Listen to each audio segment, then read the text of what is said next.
வணக்கம் நண்பர்களே.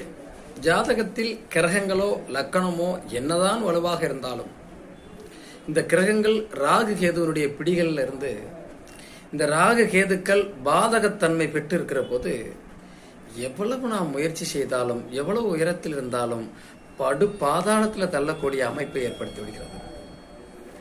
ராகு கேதுக்களுடைய பிடிக்குள்ள இந்த கிரகங்கள் எல்லாம் நிறைய நீங்க பார்த்தீங்கன்னா தெரியும். ஒரு 6 கிரகங்கள் ராகு கேதுடைய பிடி இல்லை. அப்போ அவரு ரொம்ப வறுமையில் இருந்தவர் படிப்படியா வளர்ந்து பெரிய பணக்காரர் வர்றாரு. எப்படி வர்றாரு? அந்த ராகு நட்பு ரீதியாக இருக்கிறது. கேதுவும் இந்த லக்கணத்திற்கு நட்பு ரீதியாக இருக்கிறது. அப்ப அது அவரை 35 வயசுக்கு மேல 40 வயசுல அவர் ஒரு பெரிய லெவல்ல கோடீஸ்வர யோகத்தை தந்து விடுகிறது. ஆனால் அது பாதகத்தன்மை பெற்றிருந்தால் அதே அமைப்பில் இருக்கக்கூடியவர்கள் மிகவும் வறுமையில வாழ்றாங்க.